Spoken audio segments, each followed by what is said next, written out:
بسم الله الرحمن الرحيم. السلام عليكم ورحمة الله وبركاته. waxaa la dhahaa Jiiney Maxamuud Rooble. waxaan ahay dadka waalidiinka almustaqiin ciyaalka u dhigtaan agoonta. marka alxamdulillah aad iyo aad bay noogu dadaaleen almustaqiin ma hadda Allah iskale mid labaadna almustaqiina iskale alxamdulillah way noo dadaaleen soon walba wax bay nasiiyaan dharka ciyaalka way noo gadaan mar labaad mar kale wax kale ay nasiiyaan mar raashin ay nasiiyaan soonka rabadaanyadii la soo dhaafay way nasii jireen haddana sidii iyo si ka sii fiican ayaan ka rajeeyaynaa المستقين خير بدن الله سيه إلهي أجزيه جزاك الله خير وحن رجيها يا إن شاء الله إن أدعوك يا مقليسين أنت كقيب قشي أو المستقين أنت كقيب قشي أما هيد له أما شعب له أما قناعسة له وأهم بليها يا هم بليو أجري حسنات أيان ليه dadka inay wax sidaqaystaan jecel inay nagu sidaqaystaan maadaama aan nahay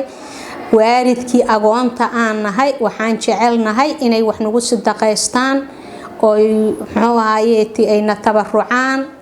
ilaahay ayakana ha u jiseeyo bismillaahir rahmaanir rahiim assalaamu calaykum waraxmatullaahi wabarakaatuh anoo magacayga xabiib maxamed aadan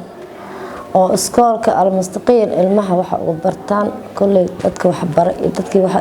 ilmaha iskaalka dham waxa u mahadinaya qeyr badan Allah siiyaan leena hay'ad ha noqoto ee shacab ha noqdo ninkii waxa iskoolkaas ku soo kaalmeeyay qeyr Allah siiyaan leenahay iskoolka sanadkii hore soonka hore waxa baan si saddex soon ba marayna haddana qeyr badan baan u rajaynaynaa walaalaha muslimiinta ah hay'adda ah inay iskoolka almustaqiin wiilasha garabka oo hayaan inay soo garab istaagaan oo mahadcelinayna Al-Mustaqiin Foundation waxay mas'uuliyad iska saareen in ay caawiyaan caruurta agoonta ah oo ay dabaraan waxbarashadooda buugaagtooda qalimaantooda iyo dharka iskuulka ay ku dhigan lahaayeen iyaga oo kaashanaya dadka Soomaaliyeed waxaad sanadkii bixin kartaa $360 ama 6 bilood 180 ama xitaa 3 bilood $90 oo kaliya si aad u caawiso wiil ama gabar yar oo agoon ah oo aan haysan waxbarasho iyo garab adigoo helaya xiriirka qofkaad waxbarashadiisa damaanad qaaday waxa kaliya adduun iyo aakhira ku anfacaya waa sadaqo waliba agoonta waa laga dardaarmay shaah iyo shaxaad shilimaad aad ku bixiso ha ku badbaadi waynin qof dhan mustaqbalkiisa